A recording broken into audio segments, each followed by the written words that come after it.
अस्त्र व्यर्थ है। अस्त्र का कोई महत्व नहीं अगर चलाने का ज्ञान नहीं है। अच्छा, अस्त्र भी है और ज्ञान भी है लेकिन बल नहीं है तो फिर अस्त्र भी व्यर्थ और ज्ञान भी व्यर्थ। अच्छा, अस्त्र भी हो, ज्ञान भी हो और बल भी हो, लेकिन ये न ज्ञान हो कि कहाँ चलाना है। भाई, इसका भी तो ज्ञान होना चाहिए कि अस्त्र का हमें प्रयोग कहाँ करना है। और इसका अगर ज्ञान नहीं है तो अस्त्र भी व्यर्थ, ज्ञान भी व्यर्थ और बल भी व्यर्थ। जैसे भार्गव श्री परशुराम जी ने एक और घोषणा की थी महाराज जनक से, बेग दिखाव मूढ़ नत आजू और उलटऊ मही जहाँ लही तब राजू। जहां तक महाराज जनक का राज्य है, हम उस राज्य की सीमा की पृथ्वी को उलट देंगे। पृथ्वी उल्टोगे तो होगा क्या? क्या पृथ्वी उल्टोगे तो अच्छा होगा? पृथ्वी उल्टोगे तो अच्छा, अब किसके लिए अच्छा नहीं होगा? क्योंकि ऐसी पृथ्वी पर रहते कैसे लोग हैं तो आचार्यों ने फिर प्रमाणित किया, पूरा नर नारी सुभग सुचि संता और धर्मशील ज्ञानी गुणवंता। ऐसे लोग, अब यदि ऐसे लोगों पे परस चलेगा तो ये परस भी व्यर्थ और ये ज्ञान भी व्यर्थ और ये बल भी व्यर्थ। भाई, परशु का प्रयोग अत्याचारियों के लिए करो अच्छी बात, अपराधियों के लिए करो अच्छी बात, पापियों के लिए करो अच्छी बात, और लेकिन ज्ञानियों के लिए, धर्मवानों के लिए, संतों के लिए, अगर ऐसे लोगों के लिए होगा तो फिर ये व्यर्थ है। और क्रोध के मूल में यद धनुष का टूटना है तो आज एक ही टूटा है। हमने तो बहु धनु ही तोड़ी लड़िकाई, बाल्यावस्था में हमने बहुत सी धनुया तोड़ी और जब बहुत तोड़ी तब कबऊ न असरिस कीन्ही गोसाई। कभी आपने ऐसा क्रोध नहीं किया तो क्या इस धनुष से कोई ममत्व, कोई ममता? और यदि ममता तो कहीं हेतु, इसका हेतु, इसका कारण क्या है? व्यक्त करे महामना एक धनु पर ममता कहीं हेतु। राजकुमार लक्ष्मण के एक एक तर्क के बिंदु को बैठे हुए सुधी जनों ने आत्मसात किया। जहां से राजकुमार आरंभ हुआ मैं वहीं से प्रारंभ होता। पहला बिंदु आया, कहा पंडित जी मेरे भैया के द्वारा कहा गया नाथ संबुधन भंजन निहारा और हुई है केहू एक दास तुम्हारा। तो कहा पंडित जी आपने उसको दास स्वीकारा नहीं। आपने कहा दास तो दास, वो सेवक कहलाने का अधिकारी भी नहीं है। मैंने कहा क्यों था? विचार करना। न दास की परिभाषा को तुम जानते हो और न दास की परिभाषा को तुम्हारा भैया जानता है। अगर दास की परिभाषा को जानते होते तो न तुम्हारे भैया के पक्ष से ये उत्तर आता और न तुम उसी पक्ष को तर्क का धरातल बन के परशुराम के सामने खड़े होते।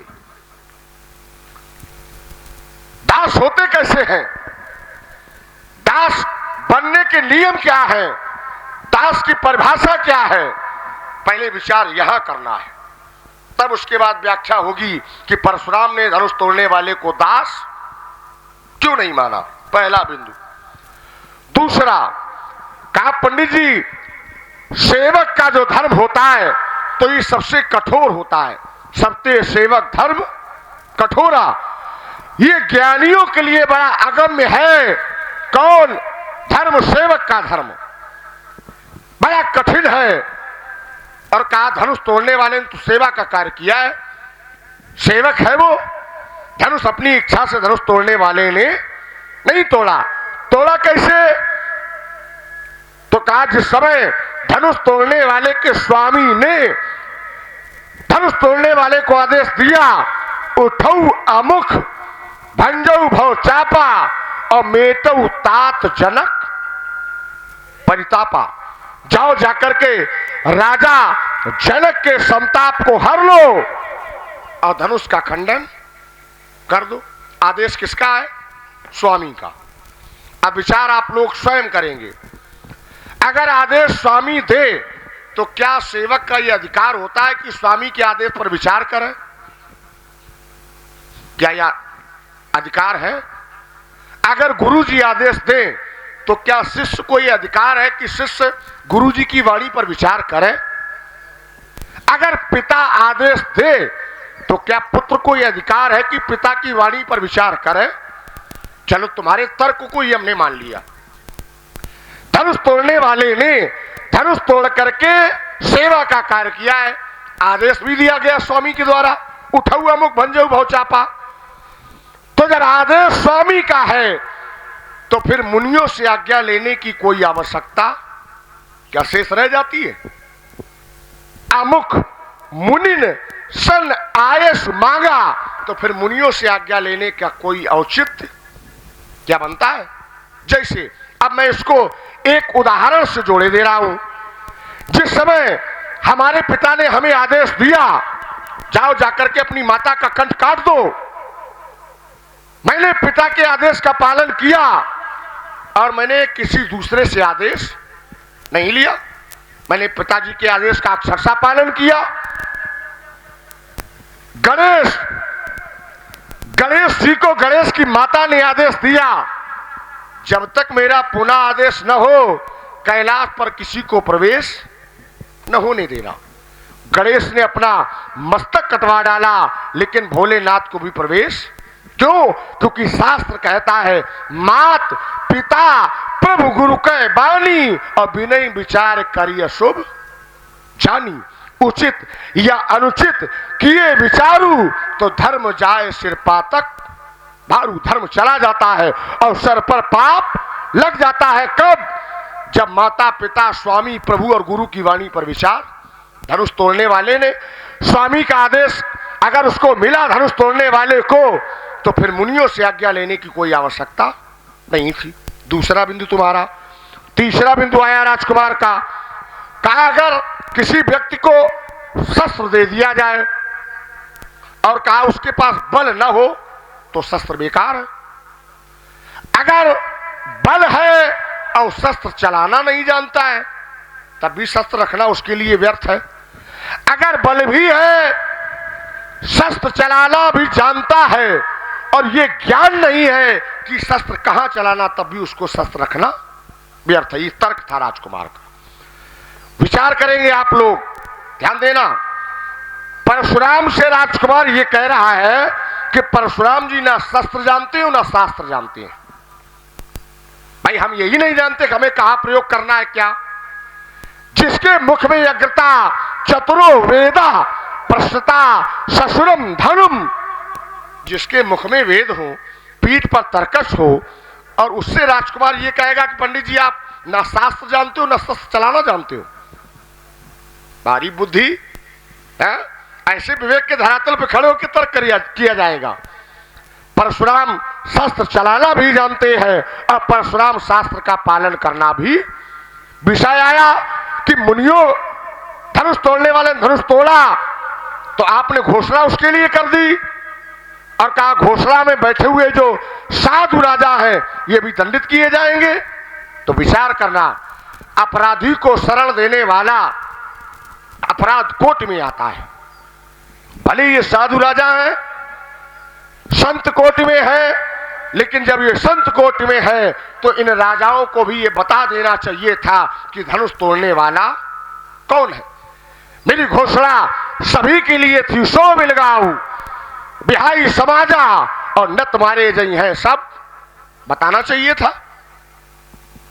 तो जिसने छिपाया है चाहे वो साधु राजा हो चाहे संत कोट में हो, मेरी दृष्टि में वो सारे के सारे अपराध कोट में। हाँ बोलिए आचार्य।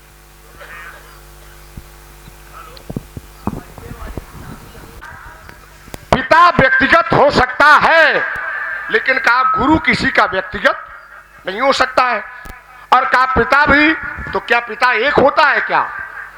क्या गुरु पिता नहीं होता है? क्या गुरु पिता नहीं होता है? शास्त्र कहता है जनता यो उपनेता चा यस्तु विद्याम प्रयक्षति अन्नदाता भयत्राता पंचायते पितुराम स्मृता। अर्थात जन्म देने वाला वह भी आपका पिता, भोजन कराने वाला वह भी आपका पिता, भय से रक्षा करने वाला वह भी आपका पिता,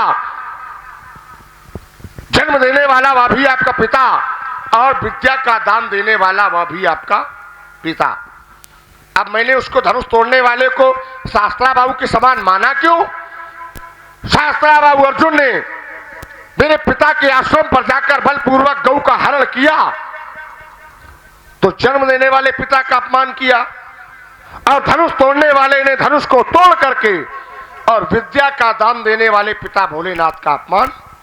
जब अपराधी दोनों पिता के हैं तो मेरी स्पष्ट घोषणा है कि साहस बाबू सम सो रिप मोरा। वो शास्त्रा बाबू के समान मेरा वैरी है, अरि है, शत्रु है। तीसरी बात का उत्तर तुम्हारी। चौथा प्रश्न तुम्हारा आया, कहा महाराज अगर ऐसा है तो बहु धनु ही तोरी लड़काई लेकिन कबहू न अस ऋष कीन गोसाई। मैंने लड़काई में बहुत सी धनुया तोड़ी लेकिन कभी किसी के द्वारा ऐसा क्रोध नहीं किया गया जैसा आज आपके द्वारा किया जा रहा है। तो इससे पहले न कभी ऐसा तोड़ा गया और न कभी किसी के द्वारा ऐसा क्रोध।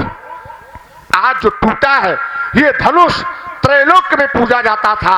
आचार्य कहते हैं इमे द्वि धनुषी श्रेष्ठे दिव्य लोका भी पूजते। ये वही धनुष है जो त्रैलोक्य में पूजा जाता था। तुम्हारे द्वारा जो धनुष यहां तोड़ी गई, तुमने, तुम्हारे पिताजी ने, तुम्हारी माताजी ने कभी श्रद्धा के 2 पुष्प चढ़ाए हो तो उत्तर करना। पांचवा और अंतिम बिंदु आया राजकुमार का, कहा महाराज यही धनु पर ममता, क्या आपको इस धनुष के प्रति ममता है? और अगर है तो कई हेतु, हेतु माने कारण, तो उसका कारण क्या है? देखो हमें इस धनुष के प्रति ममता है, लेकिन वो जो ममता है वो वासना के रूप में नहीं है, वो ममता उपासना के रूप में है। अगर संसार से ममता की जाए तो ये ममता वासना है, और अगर वही ममता परमात्मा से की जाए तो ये ममता उपासना है। अगर संसार से ममता की जाए तो ये ममता निरर्थक है, और अगर वही ममता परमात्मा से की जाए तो ये ममता सार्थक है।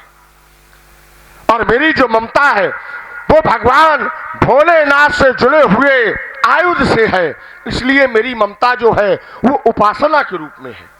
जैसे व्यक्ति तो ममता वहां भी करता है जहां से व्यक्ति को स्वार्थ लाभ होता है, हित होता है।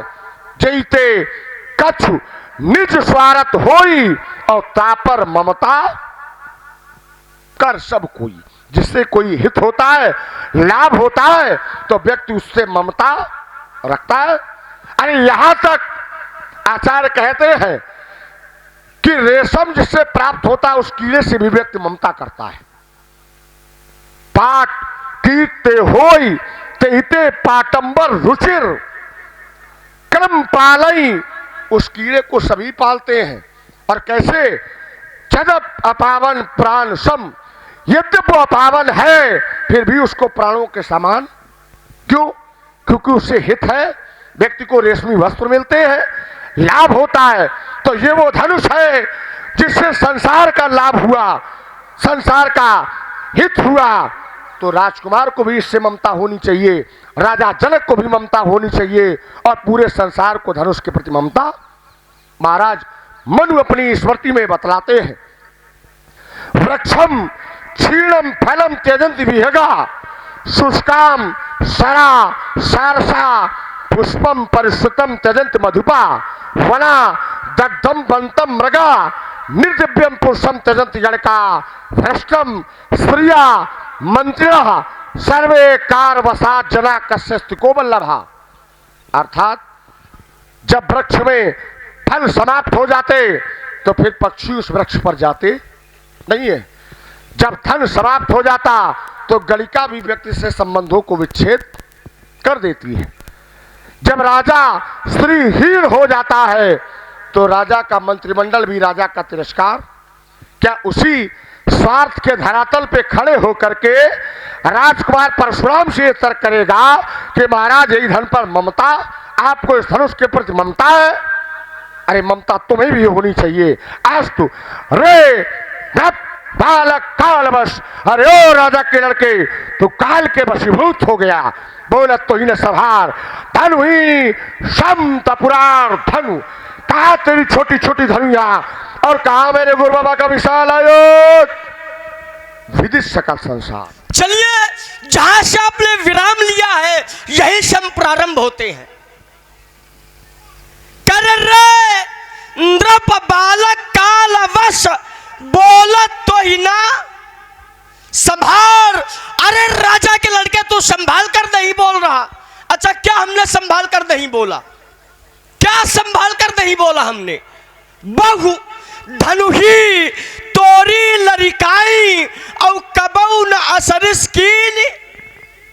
आगे गोसाई, क्या ब्राह्मण को गोसाई कहना यह गलत है क्या? क्या ब्राह्मण को महसूर कहना यह गलत है क्या? क्या ब्राह्मण को भूसुर कहना यह गलत है? भाई गोसाई को कसाई कहा जाए तो गलत है। क्यों आचार्य जी? भाई गोसाई को कसाई कहा जाए तो गलत है। हम गोसाई को गोसाई कहे, महसूर कहे, ब्राह्मण देव कहे तो कैसे उल्टी गंगा बह रही है? कह रहे हम संभाल कर नहीं बोल रहे, आप कितना संभाल के बोल रहे हो? कह रहे यही सभ्यता है, यही संस्कार है।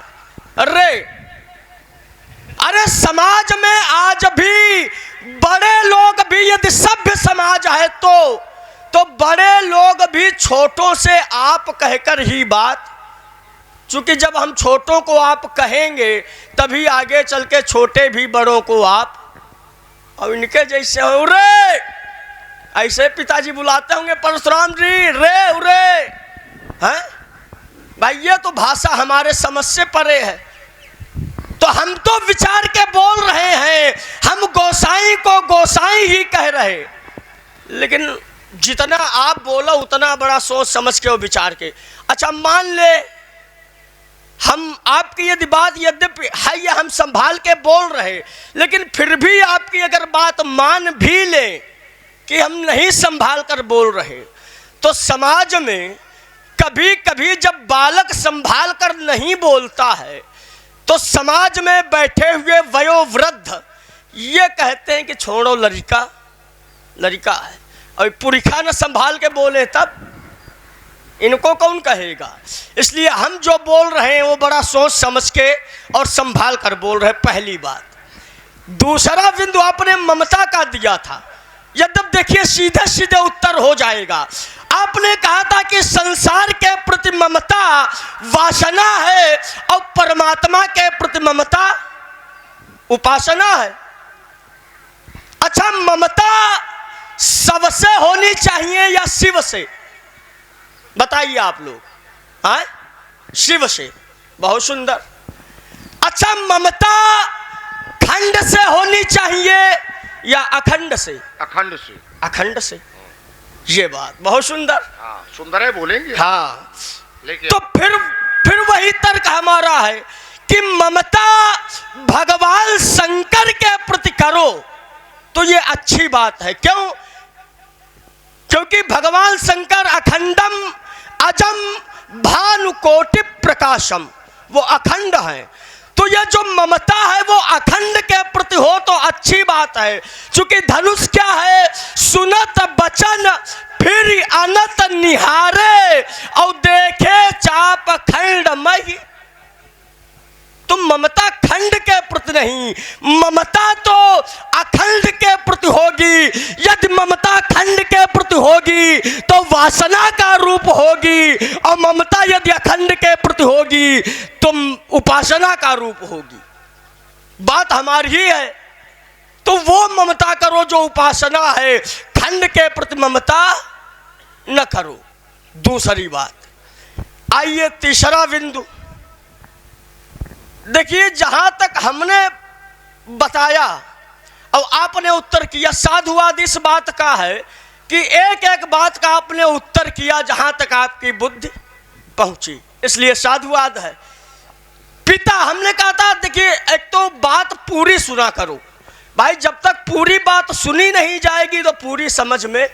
मैंने ये नहीं कहा था पिता, मैंने पिता 5 होते आपने बताया, मैंने ये कहा था जन्म देने वाला पिता, मैंने ये नहीं कहा था पिता, मैंने कहा था जन्म देने वाला पिता तो व्यक्तिगत हो सकता है लेकिन गुरु व्यक्तिगत। तो आपने कहा कि क्या गुरु पिता नहीं होता? होता है, ये हम मानते हैं, होता है, लेकिन व्यक्तिगत नहीं होता है। जैसे अगर प्रश्न पत्र में यह लिखा जाए कि परशुराम जी के पिता का नाम, तो आप लोग क्या लिखोगे? यमदग्नि। बहुत सुंदर। अच्छा, फिर प्रश्न पत्र आए कि संसार के पिता का नाम, फिर क्या लिखोगे? फिर तो जगदात्मा महेश पुरारी और जगत जनक सबके कौन? शंकर जी। तो यमदग्नि जी आपके व्यक्तिगत पिता हो सकते हैं, लेकिन जब बात भगवान शंकर की आएगी तो वो आपके व्यक्तिगत नहीं, वो तो सबके जगत मातु पिता शंभु भवानी, वो तो संसार के हैं। तो जब वो सबके हैं तो शत्रुता व्यक्तिगत क्यों? प्रश्न वही खड़ा है। तीसरी बात। आइए चौथी बात। कह रहे थे कि राजकुमार लक्ष्मण, यह धनुया ऐसी आज तक टूटी ही नहीं है जो ऐसा क्रोध हो। क्यों? क्योंकि जो धनुष टूटा है वो बड़ा दिव्य था, श्रेष्ठ था, माने अलौकिक था। भाई दिव्य है, श्रेष्ठ है, अलौकिक। और तुम्हारी जो धनुया है वो सामान्य है, लौकिक। उनकी कहीं पूजा हुई हो तो बताओ। देखो, पूजा हुई हो और या न हुई हो, लेकिन समान जरूर है। कैसे समान? कैसे है? आवश्यकता ये नहीं कि लौकिक की समानता अलौकिक से नहीं हो सकती, हो सकती है, केवल लक्षण मिलने चाहिए। अगर लक्षण मिल रहे हैं तो लौकिक की समता भी अलौकिक से हुई है। जैसे एक भटमार थे, भटमार माने आप लोग जानते हो, भटमार कहते हैं डाकू को, भटमार रत्नाकर जी, समझ गए होंगे सभी लोग। लौकिक थे, लेकिन जब उनके लक्षण मिल गए तो वहीं रत्नाकर जी क्या हुए? तो कहा उलटा नाम जप जग जाना और वाल्मीकि भय ब्रह्म समाना। वाल्मीकि जी ब्रह्म के माने लौकिक अलौकिक के समान हो गए। क्यों?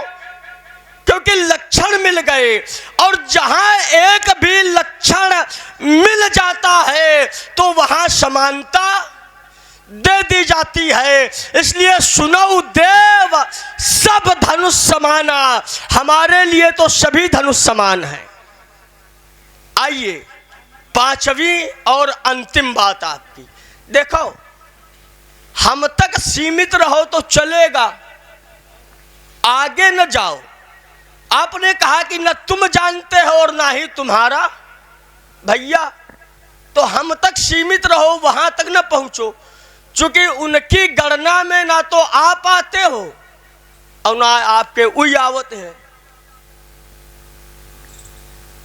क्योंकि नीति प्रीति परमारथ स्वार्थ और कौन राम सन जान यथारथ। बोले वो दास की परिभाषा अगर जानते होते तो, यद्यप पहली बात तो हमारी ये थी, हमारा जो बिंदु था वो सेवक पर था, दास पर। चूंकि आपने कहा था सेवक सो जो करे सेवकाई, तो मैंने बात सेवक को लेकर दी थी। आपने दास को यदि उल्टा किया होता, दास का उत्तर यदि दास से आता तो हमारी टिप्पणी दास पर होती, लेकिन आपका उत्तर दास से सेवक पर आया तो हमारी टिप्पणी। अब बात रही दास की परिभाषा की, तो दास की परिभाषा बिल्कुल सीधी है। कैसी है? कृपा, कोप, बध और बंधन यदि सामने वाले पर निर्भर कर दिया जाए तो यह दास की पूर्णत्व परिभाषा है। कृपा, कोप, बध और बंधन, अच्छा, यदि यह सामने वाले पर निर्भर कर दिया जाए तो यह दास की पूर्ण परिभाषा है। अब आइए सेवक पर आपने जो बात रखी थी, इसको जांच लेना। अरे अपने क्रम में आप आराम से बोलना, हमें जांचने की आवश्यकता नहीं है, ठीक है? हाँ, अच्छी बात। और जो और अच्छा और विषय है उस पर नहीं आपका कुछ चिंतन आया अभी तक? भाई बाला तो इस पर आप क्यों बिल्कुल डट गए? भाई बिंदु तो सारे आए हैं, इसका तात्पर्य है कि ये बिंदु आपका कोई लग रहा मजबूत है। हमारे सारे बिंदु मजबूत भाई इसका अगर मजबूत न होते तो तुम्हें ये न कहना पड़ता। रुक जाओ, बीच में नहीं भाई, क्रम हमारा है बोलने का। आप जितनी देर बोले थे हमने बड़े ध्यान से सुन लिया था। अब बीच में आप, जबकि 5 बातें आई थी, ये 5वीं और अंतिम बात है, लेकिन 4 बातों पर ही बिल्कुल सशक्त खड़े रहे कि कैसे क्या होगा, और जहां अपना तर्क मजबूत से बोले यहां रुकना है। चलो रे तुम पांचों पे दे रहे। अरे चलो अब देखिए, अब अंतिम बात हो जाने दीजिए। चलिए करते, जो सेवक अपने स्वामी की आज्ञा पालन करे तो फिर उसमें विचार नहीं करना चाहिए। अगर स्वामी ने आदेश दिया तो आदेश का पालन। तो पहली बात, धनुष तोड़ने वाले ने कोई विचार नहीं किया है, विचार किया ही नहीं। आपने कहा कि यदि विचार नहीं किया तो आज्ञा क्यों मांगी? देखिए, आज्ञा मांगना विषय अलग है और विचार करना विषय अलग है, पहली बात। दूसरी बात, आज्ञा क्यों मांगी? दूसरे की आज्ञा की आवश्यकता। और आपने 2 उदाहरण दिए, तो दोनों उदाहरण में देखिए, संसार में परिस्थिति पर सब कुछ निर्भर। कैसी परिस्थिति है? जहां का आपने प्रमाण दिया कि हमारे पिताजी ने आदेश दिया था, तो वहां देखिए आप थे, आपके पिताजी, आपके भाई और आपकी माने सीमित परिवार था, परिवार की बात थी। जहां गणेश जी का उदाहरण दिया वहां माता पार्वती, भगवान गणेश, हो सकता माता की सखियां हो, अभी इतनी तो जानकारी नहीं, लेकिन बहुत ज्यादा। लेकिन यहां वर्तमान की स्थिति क्या है? समाज में संस्कार किसे कहते हैं? अगर समाज में हमारे गुरुजी बैठे हैं और गुरुतुल्य बैठे हैं तो फिर धर्म क्या बनता है कि हमें गुरु जी के साथ साथ अपने गुरुतुल्यों का भी सम्मान, ये स्थिति है। तो यहां जो अमुक मुनिनसन आयस मांगा, उसका कारण यही है कि गुरु जी के साथ साथ हमारे गुरुतुल्यों का भी सम्मान बना, हमारे दृष्टि में, हमारे भावों में। तो ये जो है, ये केवल गुरुतुल्य सम्मान को बढ़ाई देने के लिए है, दूसरा विचार ऐसा कोई इसमें महत्व नहीं है। अब बोलिए, आप यहीं से प्रारंभ बोले। हाँ चलो पहले जहाँ तुमने छोड़ा है वहीं से बोले। हाँ आचार्य जी, पहले आप बोलो। हेलो, सुन रहे हैं आप? सुंदर से प्रारंभ होता हूँ। राजकुमार ने कहा कि महाराज ये हमारे संस्कार हैं कि अगर पिताजी ने आदेश दिया तो कहा उनके समकक्ष जो समाज में, हमने उनसे भी आज्ञा ले ली। ये कहा हमारे संस्कार हैं। अच्छा, संस्कार ये सिर्फ तुम्हारे लिए है, बाकी किसी के लिए नहीं है।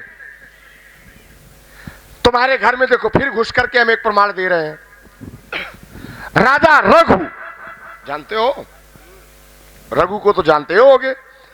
राजा रघु की पुत्री चंद्रावली, चंद्रावली को राजा रघु ने अपने राज्य से निष्कासित कर दिया, अपने देश से ही निकाल दिया। आदेश है कि अब एक क्षण भी तुम्हें इस देश में, इस राज्य में रहना, पिता का आदेश है। चंद्रावली ने अगर विचार किया हो तो उत्तर करना। भाई तुमने कहा कि अगर उनके समकक्ष बैठे हो, वहां राजा रघु के समकक्ष और राजा रघु से श्रेष्ठ लोग भी समाज में बैठे थे, क्या चंद्रावली ने किसी और से आज्ञा मांगी? पिता का आदेश है तो पिता के आदेश के आगे उसने किसी का आदेश, और चंद्रावली ने अपने राज्य को हंसते हंसते छोड़ दिया। और यहां धनुष तोड़ने वाले को जब आदेश गुरु जी से मिला या स्वामी से मिला या पिता से मिला, तो फिर धनुष तोड़ने वाले को मुनियों से आदेश लेने की कोई आवश्यकता नहीं थी, क्योंकि सिद्धांत जस का तस है। मात पिता प्रभु गुरु कै बानी, विनय विचार करिए शुभ जानी। शुभ जान करके कर देना चाहिए। विचार करने का अधिकार न सेवक को होता है, न पुत्र को होता है, और न ही शिष्य को होता है। धनुष तोड़ने वाला चाहे जो भी हो, अगर आदेश गुरु जी का मिला तो फिर विचार करने की कोई आवश्यकता शेष नहीं थी। दूसरा बिंदु कहा, पंडित जी दास वो होता है जो कहा बद्ध बंधन ये स्वीकार कर ले, सामने वाले के पर समर्पण भाव से आ जाए, ये दास है। अच्छा, कोई ऐसा सूत्र या चौपाई लाना जिसमें दास शब्द प्रयोग भी हुआ हो और ये चारों चीजें आ जाए एक शब्द। यही ले या तो प्रश्न करते या तो क्रम नहीं भाई, उत्तर तुरंत हो जाएगा। अगर हम चिल्लाने पुतर है तुम बोल नहीं तो एकदम ये उद्दंडता सीधे उद्दंडता है। उत्तर तुरंत हमको थोड़ा सहो, उत्तर तुरंत ले लो, अपनी बात आप क्रम कहते रहे ना, फिर पूरी बातें हो जाएंगी। हल्के उसमें खड़े हो, अरे इतने हल्के भाई उत्तर दे रहे, शांत हो रहे, ये थोड़ी कि हम लंबी बात करेंगे। उत्तर ले लीजिए, आपके समझ में आए तो बोलना। आपने कहा कि कोई ऐसा सूत्र या चौपाई हो, कृपा कोप बद बधब गोसाई और मोह पर करी दास की। बस अब एक क्षण रुक जाना। कृपा कोप बद बधब गोसाई, आप चाहे कृपा करें, चाहे कोप करें, चाहे बध करें और चाहे मेरा बंधन करें। कृपा कोप बद बधब गोसाई और मोह पर करिए दास की। ऐसे करो जैसे दास पर लोग करते हैं। तो इसका मतलब ये नहीं हो गया कि वो दास है। चलो एक सूत्र मैं दे रहा हूं, अब इनमें छांट के बताना, चुनौती दे रहा हूं। क्या प्रश्न तुम बहुत जल्दी हल करते हो। मानसिकता जब तक अच्छी है तब तक उसको बना के रखो, और न मानसिकता दूषित हो गई तो फिर मामला बिगड़ जाता है। महाराज मनु अपनी स्मृति में लिखते हैं, भजा हतो भक्त दासा ग्रहजा कृतत्रमो पैतृको दंड दासश्च सप्तैते दास योनिया। चलो फिर छोड़े दे रहे हैं। इन 7 में से धनुष तोड़ने वाला कौन कोट का दास है? भाई दास पर तुम चिंतन दे रहे हो बार बार। दास है पंडित जी, वो दास है। कृपा को बदबधब गुसाई मोह पर करिए दास की नाई। हमारे ऊपर ऐसे करो जैसे दास के ऊपर की जाती है। तीसरा बिंदु आया, कहा महाराज ममता अखंड से होनी चाहिए कि खंड से? तो सुधीजनों ने कहा अखंड से होनी चाहिए। अखंड मज भानुकोटि प्रकाशम त्रयाशूल निर्मूल नवशूल पाणिम भजेयम भवानी पतिम भावगव्यम। राजकुमार ने कहा महाराज ममता अखंड से होनी चाहिए। अच्छा, फिर मैं एक उत्तर दे रहा हूं, क्या व्यक्ति पृथ्वी से ममता नहीं करता है? शास्त्री जी, ये वसुंधरा है, ये मां है, मां धरती, धरती है संयम, ये मां है, तो क्या लोग इससे ममता नहीं करते क्या? हाँ या ना? करते हैं, करते हैं। सभी लोग स्वीकार करते हैं कि धरती से सब लोग ममता करते हैं। और इसी धरती के खंड तुम्हारे पूर्वजों के द्वारा किए गए, तो क्या खंड से लोगों ने ममता करना बंद कर दिया क्या? फिर एक यात्रा बनाई, पहुंचो। इसी पृथ्वी के खंड तुम्हारे पूर्वजों के द्वारा किए गए, तो क्या लोगों ने इस पृथ्वी से ममता करना बंद कर दी क्या? ममता आज भी लोग करते हैं, श्रद्धा आज भी लोग करते हैं। अब तुम कह रहे हो खंड से महाराज ममता नहीं होनी चाहिए, और लोग खंड से तो इतनी ममता करते हैं। क्यों? राजा जनक भी इससे ममता करता है, तुम्हारे पिता भी इससे ममता करते हैं। अरे संसार का प्रत्येक प्राणी मात्र से ममता क्योंकि ये धरती माँ है। संसार में अगर सबसे पहले व्यक्ति आता तो कहाँ आता है? धरती माता। ममता इससे भी की जाती है। तो तुमने कहा हमारा अखंड से करो, खंड से न करो। कभी कभी व्यक्ति अखंड से भी ममता करता और खंड से भी ममता करने के लिए बाध्य हो जाता है। अब आगे आओ। कहा महाराज आपने जैसे देखा तो कहा सुनत बचन फिर अनत निहारे और देखे चाप खंड मही डारे। तो कहा आपने जब खंड देखा तो अतिरिक्त बोले वचन कठोरा। और एक शब्द और प्रयोग किया था राजकुमार ने, कहा ममता 100 से होनी चाहिए या शिव से होनी चाहिए। तो आचार्यों ने कहा कि ममता शिव से होनी चाहिए। हाँ बिल्कुल, ममता शिव से होनी चाहिए, 100 से ममता। लेकिन 100 से ममता कब नहीं होनी चाहिए? जैसे बड़ी सरलता समझो, अगर किसी का पिता, किसी व्यक्ति का, अगर वो संसार में समय रहते गया, समय हो गया चले गए, तो व्यक्ति ममता नहीं करता।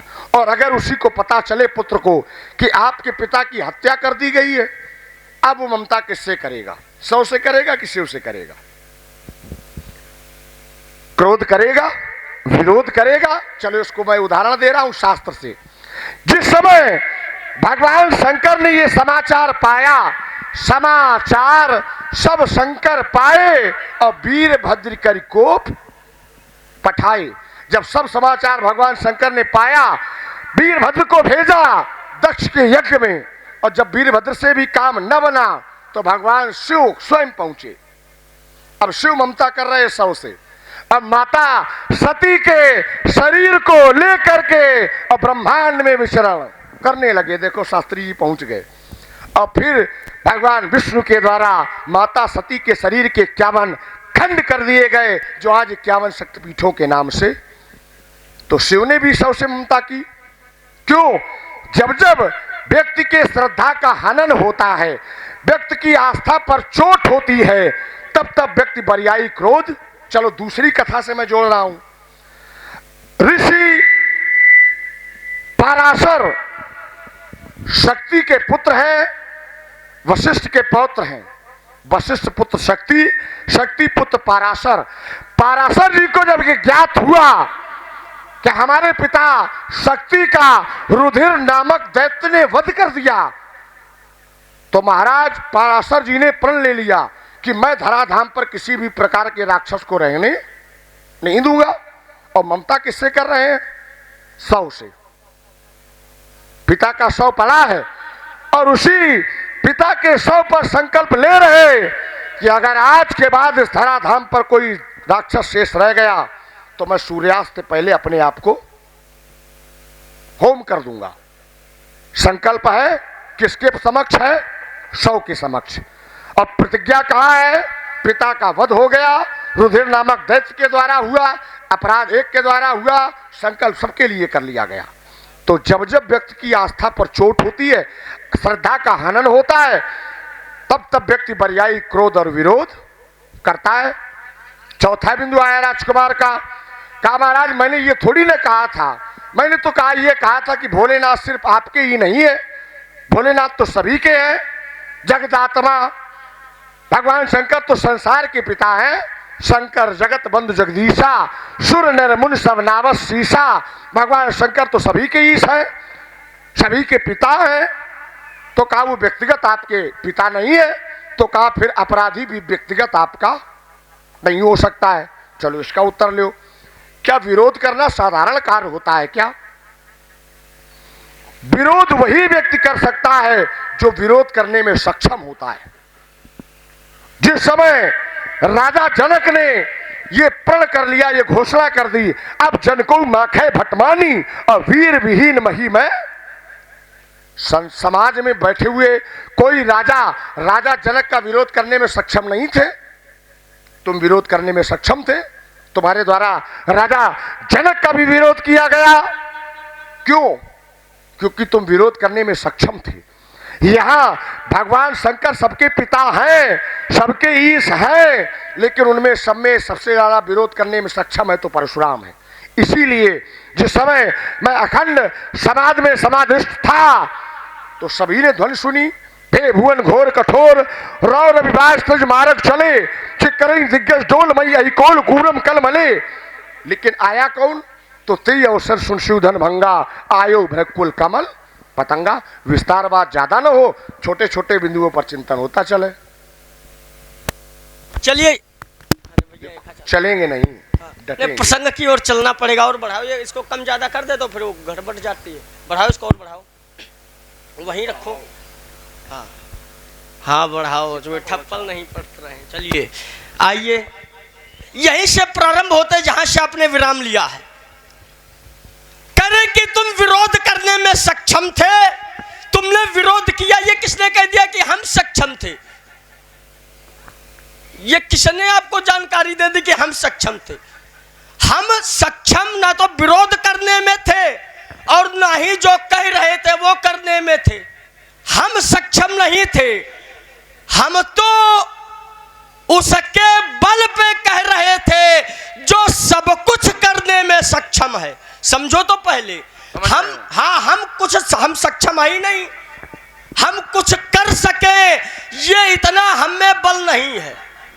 हाँ कर सकते हैं, पर कब? तो हमने कहा था कि जाओ तुम्हार अनुशासन पावो तो कंदु के इव ब्रह्मांड तोरो छत्र का दंड दिमी तब प्रताप बल उनके। अब देखिए फिर विरोधाभास हो गया।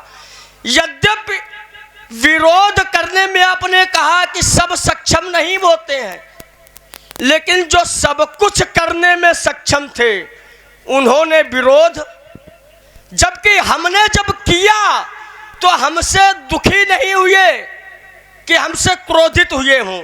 सैनई रघुपति लखन निवारे और प्रेम समेत निकट, बड़े प्रेम के साथ, माने हमसे क्रोधित भी नहीं हुए, इशारे में हमको बैठा लिया।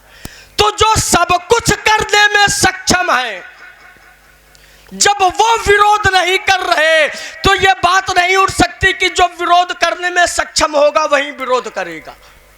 बात लग ही नहीं रही कहीं से, क्योंकि वो तो केवल विरोध नहीं, वो तो सब कुछ करने में सक्षम थे, लेकिन फिर भी मौन बैठे रहे।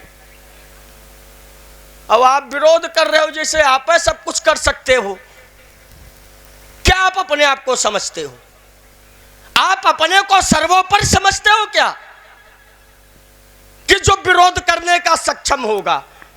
भाई हम आपका विरोध यदि न कर पाए और आप गलत हो तो हम आपका विरोध नहीं करेंगे, लेकिन फिर मन से भी आपका समर्थन भी नहीं करेंगे। भाई आप गलत कर रहे हो, हम आपका विरोध नहीं कर सकते, विरोध नहीं करेंगे, लेकिन मन से समर्थन भी नहीं करेंगे। और यहाँ के लोग अब यहाँ के लोग नहीं, ये तो बहुत छोटी बात है, यहीं की नहीं, मैं पूरे विश्व की बात कर रहा हूं। अब विश्व छोड़ो, विश्व भी छोटा है, मैं त्रैलोक्य की बात कर रहा हूं। त्रैलोक्य में कोई भी धनुष तोड़ने वाले से दुखी, और जब त्रैलोक्य में कोई दुखी नहीं है तो क्या त्रैलोक्य में तुम अपने को सर्वोपरि मानते हो क्या कि हम विरोध करेंगे? माने झंडा ऊंचा रहा है हमारा है? भाई सर्वोपरि आप मुनियों में सर्वोपरि हो सकते हैं, लेकिन अपने को त्रैलोक्य में सर्वोपरि खड़ा कर दो कि त्रैलोक्य में कोई विरोध नहीं कर सकता तो परशुराम है।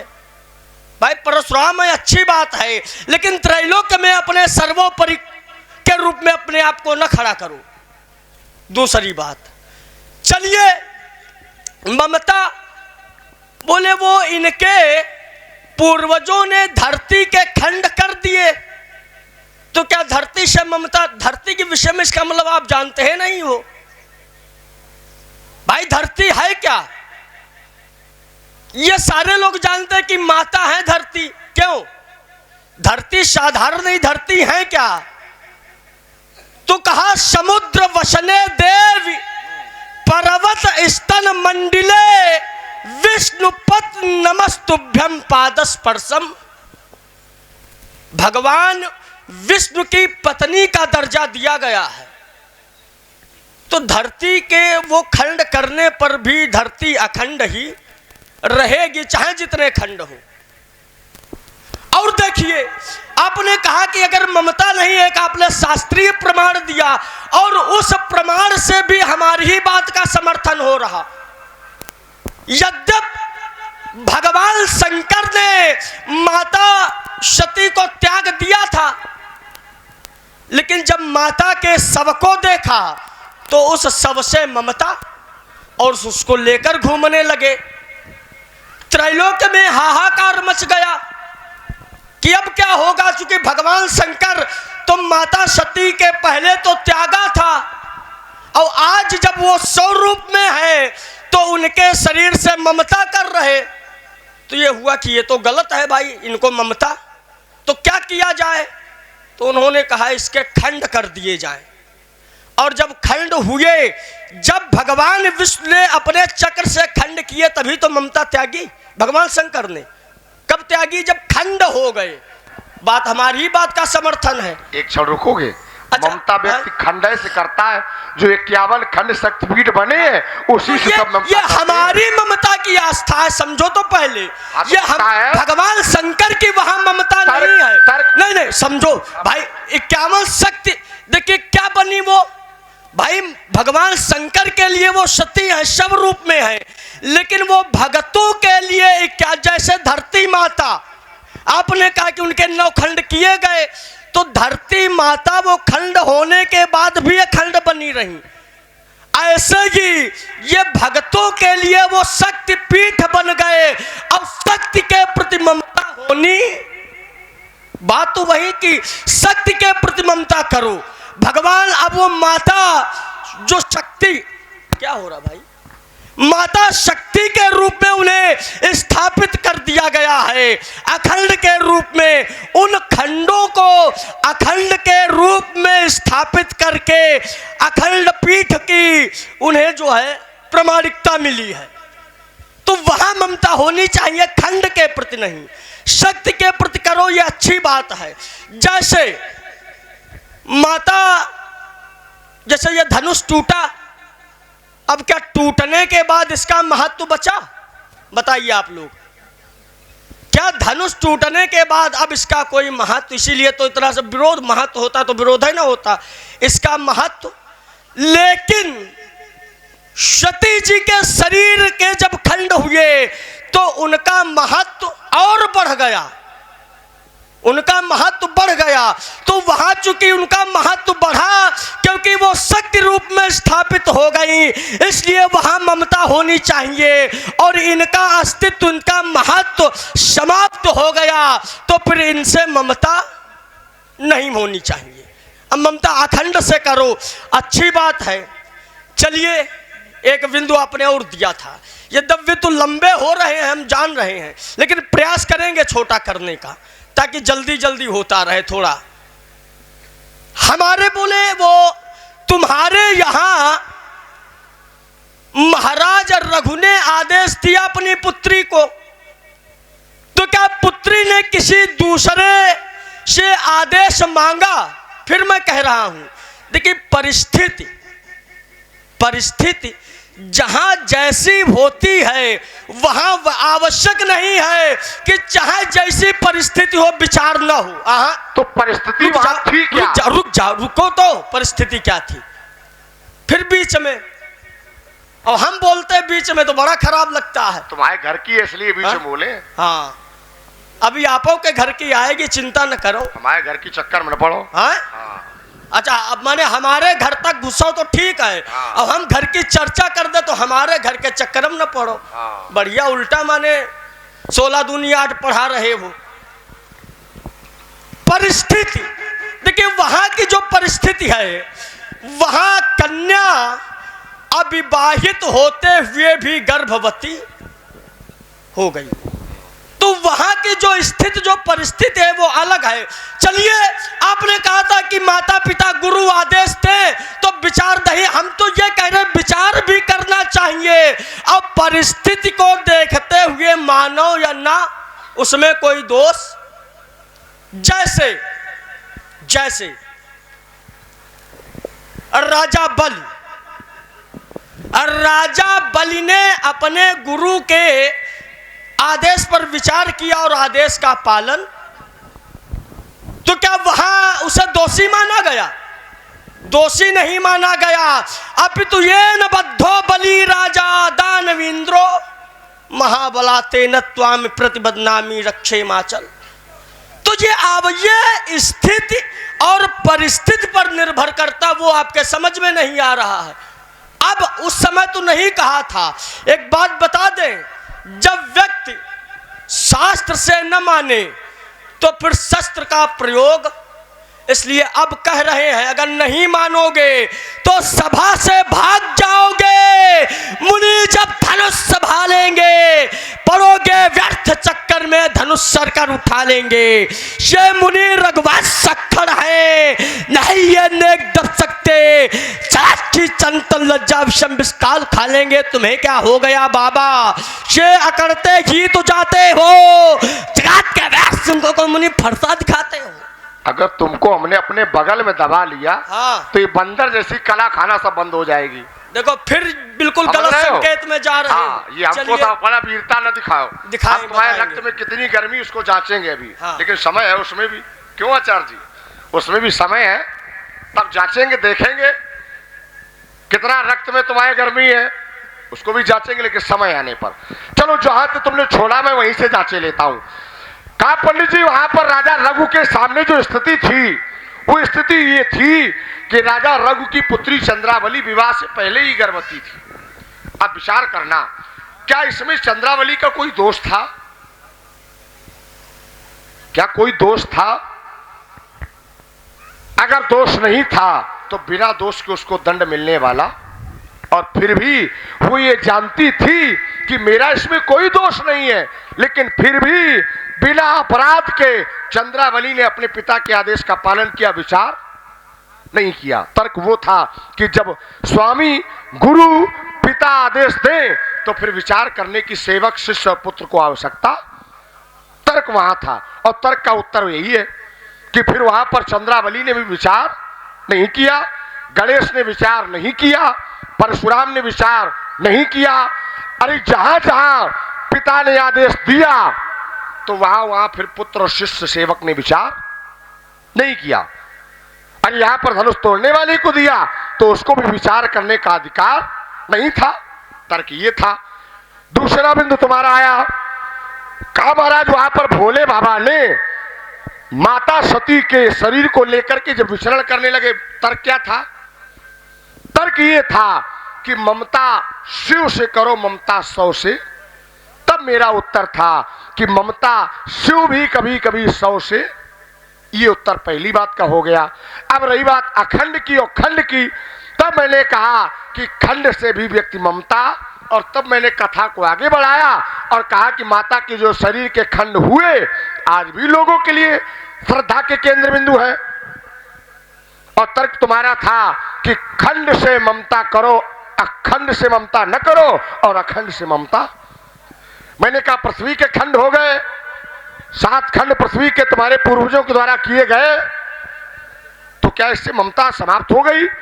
तो तुम्हारे द्वारा क्या गया? न महाराज, पृथ्वी अखंड है और अखंड रहेगी। अच्छा विचार करो, जिस चीज का खंड कर दिया जाए क्या वो अखंड रह सकती है?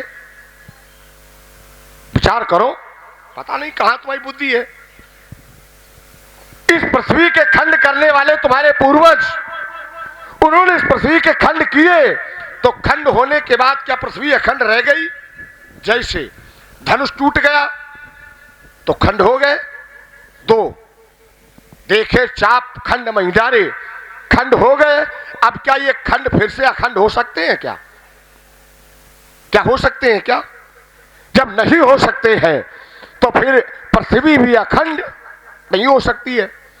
अब विचार फिर करो, हमने एक क्षेत्र के लिए घोषणा कर दी कि राजा जनक, अगर तुम्हारे द्वारा अपराधी न दिखाया गया तो मैं पृथ्वी को पलट दूंगा।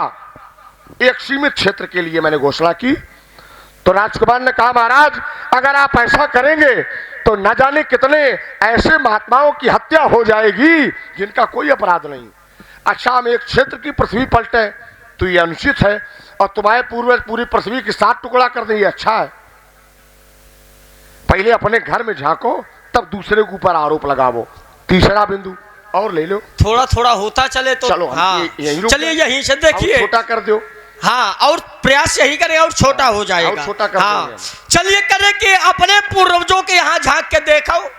देखिए हमारे पूर्वजों के चक्कर में न पड़ो। अच्छा भाई आवश्यक नहीं कि हर व्यक्ति के यहाँ के पूर्वज सब गलत ही रहे हो, ये आवश्यक थोड़ी है। देखो हमने गलत का आरोप नहीं लगाया है। अरे अच्छा पहले समझो। ये खंड भाई आपका आरोप नहीं है कि जिनके यहाँ के पूर्वज धरती के खंड कर रहे हैं। हाँ भाई ये आरोप है। हाँ। तो हमारे यहाँ पूर्वजों की बात न करो। आज विश्व में सबसे बड़ा जल का स्रोत क्या है? समुद्र, सागर। और सागर किसकी देन है? सागर किसकी देन है? हमारे पूर्वजों। हमारे पूर्वजों। प्रभु तुम्हार कुल गुरु जलधि, चूंकि हमारे पूर्वज महाराज श्री सागर के 60,000 पुत्रों ने अपने नखों से खोद कर सागर का निर्माण कर दिया। तो आज पूरा विश्व जो है, यदि जल की प्राप्ति सबको हो रही है तो ये देन हमारे पूर्वजों की है। वही सागर माने का जल हमारे अपे है, हम पीने योग्य नहीं, हाँ, अपे ये है, बिल्कुल लवणीय है। बहुत सुंदर। यद्यप देखिए इसमें भी हमारे है वंश की बड़ाई है, इसमें भी हमारे है वंश की बड़ाई है। यद्यपि सागर अपेय है, लेकिन सागर के पानी को पेय कौन बनाता है? सूर्य। सूर्य बरसत हरसत लोग सब, और करसत लखे न कोय, और तुलसी प्रजा सुभागते भूप भानु सम। जैसे सूर्य अपनी ऊष्मा के द्वारा समुद्र के जल को सोखता है लेकिन कोई देख नहीं पाता, लेकिन वैसे ही वही सूर्य जब मेघों के माध्यम से उसी जल की वृष्टि होती है संसार में तो सबको पता चलती है। इसलिए बरसत हर्षत लोग सब, जब जल वृष्टि होती है सभी लोग हर्षित होते और दिखाई देती है जल वृष्टि। लेकिन करसत लखे, वही सूर्य जब उसी जल को समुद्र से अपने ऊष्मा के द्वारा सोखता है तो कोई देख। तुलसी प्रजा सुभागते भूप भानु सम होय, माने राजा को ऐसा होना चाहिए कि जब आपसे कर ले तो कर का पता ना चले, और उसी कर को यदि अनुदान के रूप में दे तो सबको उस अनुदान को दिखाई देना चाहिए। तो वो भी हमारे सूर्यवंश की बड़ाई कर रहे हो, कहाँ जाओगे बच के हमारे वंश से? सागर हमारे वंश की देन, समुद्र, और समुद्र के जल को पेय बनाना हमारे वंश की देन। तो हमारे वंश का पानी पियो, हम पे पानीदारी दिखाओ, ये उल्टा जो है चल रहे हो। चलिए दूसरी बात, तीसरी बात आइए। देखिए मैंने कहा था कि आवश्यकता और स्थिति पर निर्भर करता है, तो आपने कहा कि परशुराम ने आज्ञा मानी, कोई विचार नहीं किया। भगवान गणेश ने आज्ञा मानी, कोई विचार नहीं किया। आपने यदि अपने प्रमाण दिए थे तो मैंने भी प्रमाण दिया था कि राजा बलि ने नहीं मानी क्योंकि परिस्थिति। चलिए एक और प्रमाण दे रहे, उसमें आप भी आ जाओगे। एक स्थान पर एक राजा के द्वारा पुत्र के लिए राज्य घोषणा कि भाई हमारा राजा जो पुत्र है, छोटा पुत्र, वो राजा। और जब वह वापस आया पुत्र, और पुत्र को यह पता चला कि पिताजी ने हमें राज्य दिया है, और सबने समझाया, यहां तक कि गुरु ने भी कहा कि पिताजी ने आपको राज दिया और राज करो, और कहा भी मातु पिता प्रभु गुरु के बानी और विनय विचार करिए शुभ। ये यहाँ उदाहरण आप दे रहे हो, ये सारे उदाहरण वहाँ दिए गए हैं। अनुचित ये वही का उदाहरण है जो यहाँ दे रहे हो, जहाँ के उदाहरण दे रहे हो वहीं लिए चले, कि जहाँ ये सारे उदाहरण दिए गए वहीं बात नहीं मानी गई है। क्यों? क्योंकि परिस्थिति ऐसी थी। वही कहा गया है उचित कि अनुचित किए विचारू और धर्म जाए सिर पातक। अनुचित उचित विचार तज जे पालई पितु बैन ते भाजन सुख सुजस के बसई अमरपति। ये वही का उदाहरण है। परशुराम पितु आज्ञा राखी और मारी मातु लोक सब। ये वही का उदाहरण है। तनय जजाति जोवन दयऊ और पितु आज्ञा अग अयसना। ये वही का उदाहरण है। इतने जो यहाँ उदाहरण दे रहे हो, ये सारे वो उदाहरण वहां दिए गए। तो उस पात्र ने क्या माना? नहीं। क्या कहा उस पात्र ने?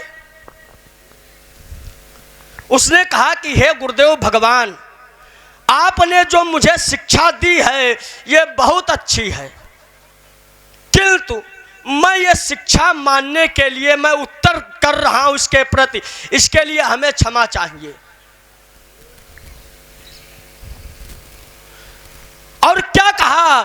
कहा यदि ये जो राज हमारे पिता हमको दे गए हैं, जिनकी आज्ञा मानने के लिए आप कह रहे हो, यदि हम इनकी आज्ञा मानकर यदि राज सिंहासन पर बैठते हैं, तो कहा जिस समय मुझे ये बरियाई जबरदस्ती राज दिया जाएगा, बरबस राज देव मोई जबही तो रसा रसातल जाई।